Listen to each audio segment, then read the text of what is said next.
thank you. We're expecting a message any minute from the city, but so we may break for that. But we're going to go ahead with the meeting as we've planned. Um, we have a quorum of members, and so I'm going to go ahead and open. I'm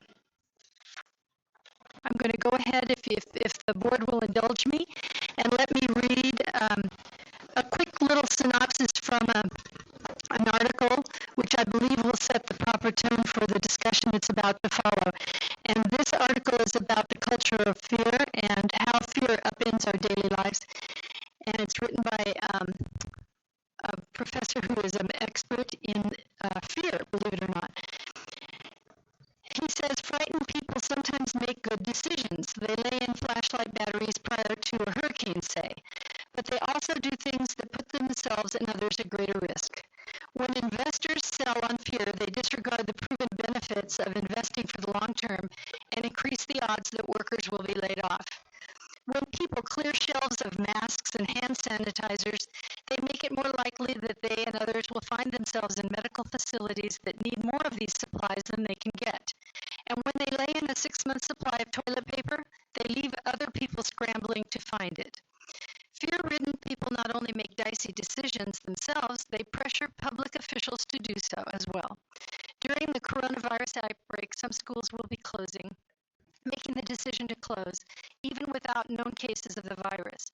There's much we don't know about the course of this outbreak, and it may be that some school closures will make sense, but measured responses aren't the way of a panicked populace.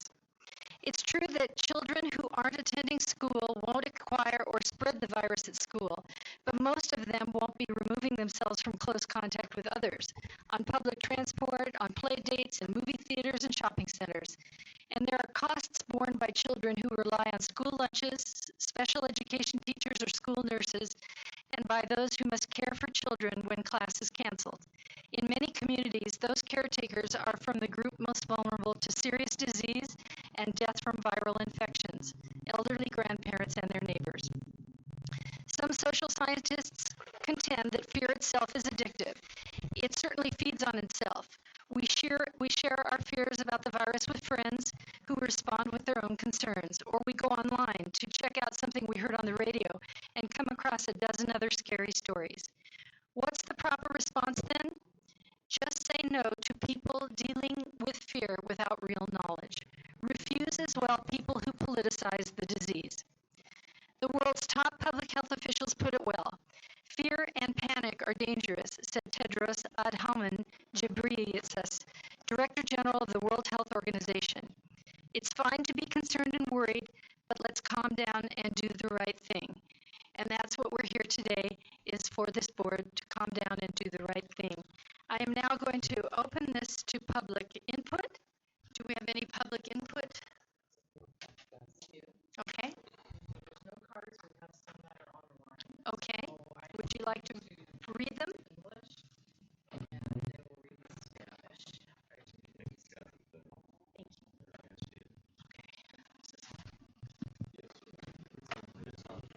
Okay. Okay, so I'm just going to go through them one at a time. First and last name of the person, and then their comment. First one is from Lauren Vigorous. The comment is, how can you cancel a prom with 400 people that will be over the course of 3 hours because COVID-19, but not cancel school with, sorry, just jumping around, but not cancel school, hang on 1 second. Sorry, jumped on. Not cancel school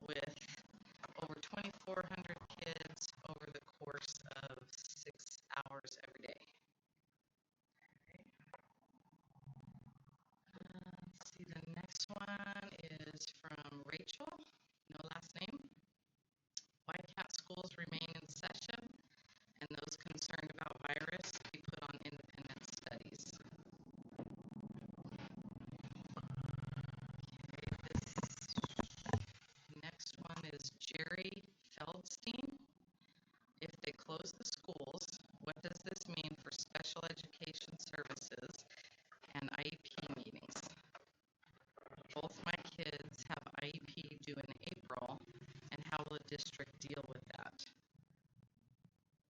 Also, if I have a child mainstreamed.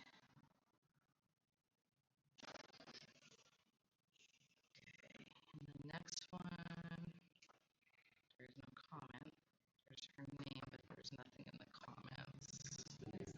The name is Renee, but there's no, it just says number, there's a 17. Well, that's her address, number 17, there's no comment. J. Edward, also no comment listed. Okay.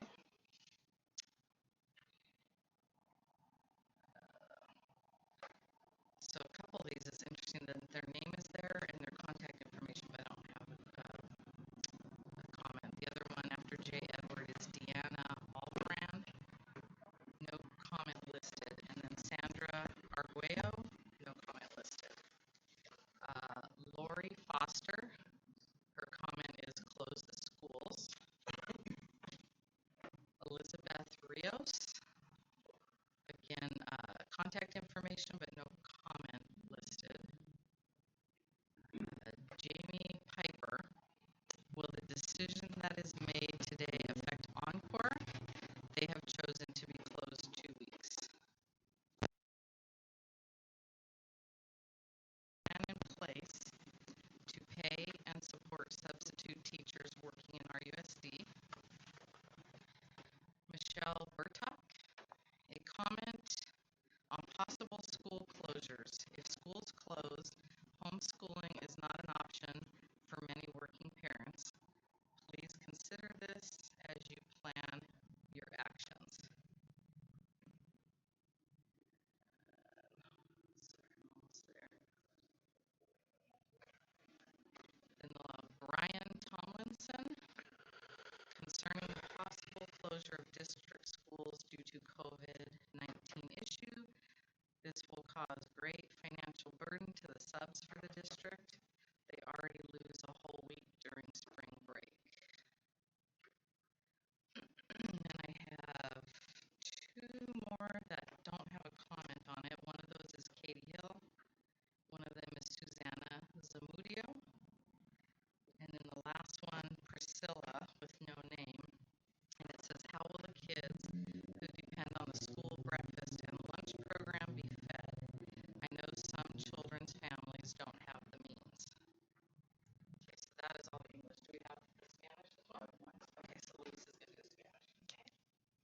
Okay. One Spanish comment from Julieta Fuentes. She says, I would like to know if 3 minutes are really enough time to clean every classroom of Riverside Unified School District. Repeat that story.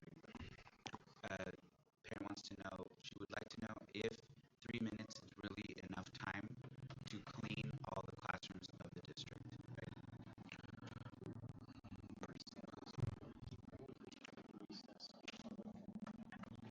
I think we're having some sound issues. I'm going to take a 1-minute break while we fix those sound issues. Thank you.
open session again.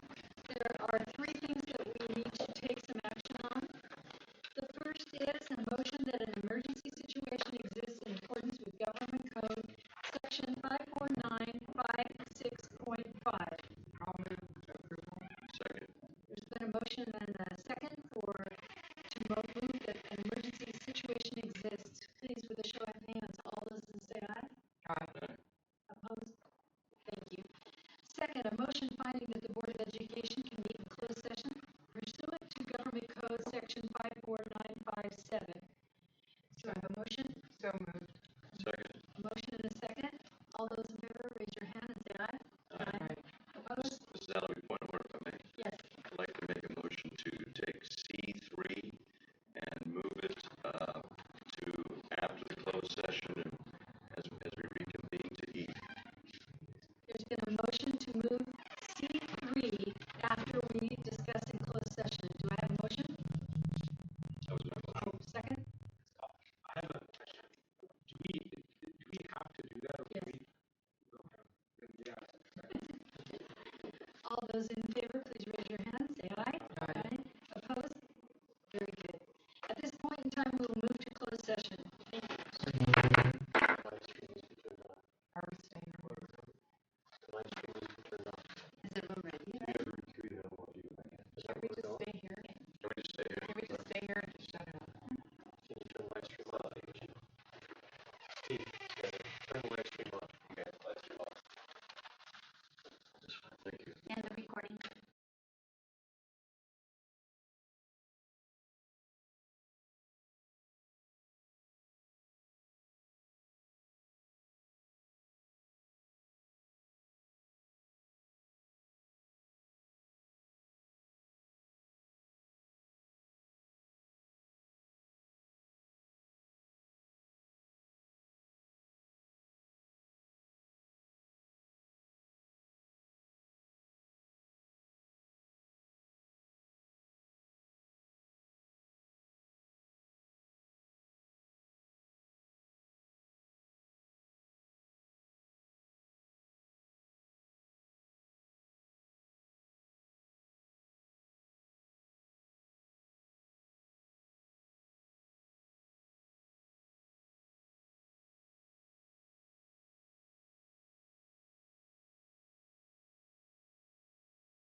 Let me turn this down because it's really hot. Check. Open session. Motion that an emergency situation. Check. Check, check, check. Mic check. Threat to public services or facilities pursuant of Government Code Section 54953. Motion finding the Board of Education can meet in closed session pursuant of Government Code Section.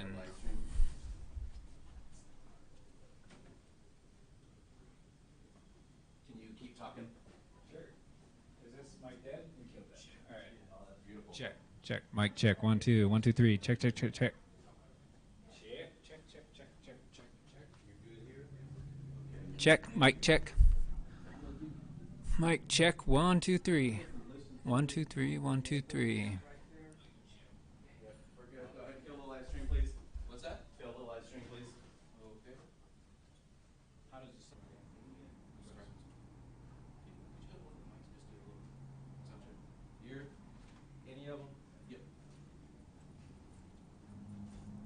Testing, testing. All right. You want me to go down the line? I'll mix it from there. I think that we're okay. Yeah, if you see that green ring going on there, here, you can put that in the headphones. Yeah, take a listen. We're good. Okay. Go ahead and. Okay, I'm gonna start. Thank you. How's it sound?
Thank you, everyone. I'm now bringing the meeting back to open session, and I thank you very much for your patience with our sound as we got that back online.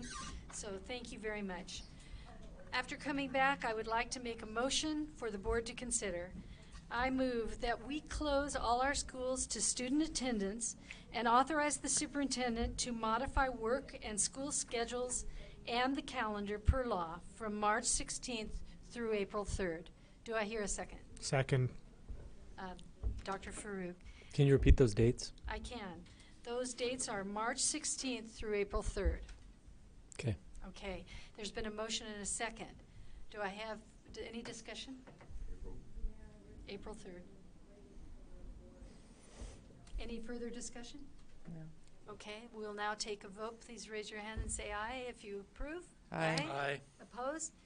That motion passes unanimously. Thank you very much. For our public, we would like everyone to know that information is available on our hotline, which is area code 951-788-5555, or you can go to riversideunified.org and get all of our latest information as to all sorts of programs and services. And we will try our very best to mitigate any difficulty for our parents and students, but we feel that in the best interest of safety and health for our whole community, this is the position we must take. Any further comment? Ms. Alavi, on that, will printed materials be going out Turn your mic on. I'm sorry. Mrs. Alavi, would you comment on printed materials and how those will be posted and sent? Thank you. All of our staff will be getting a whole letter to all of our parent families to outline this action that we're taking today. And there will also be some information given as far as how to get in touch with what lessons and so forth as the weeks go on. Would you like to clarify that at all, Dr. Lewis?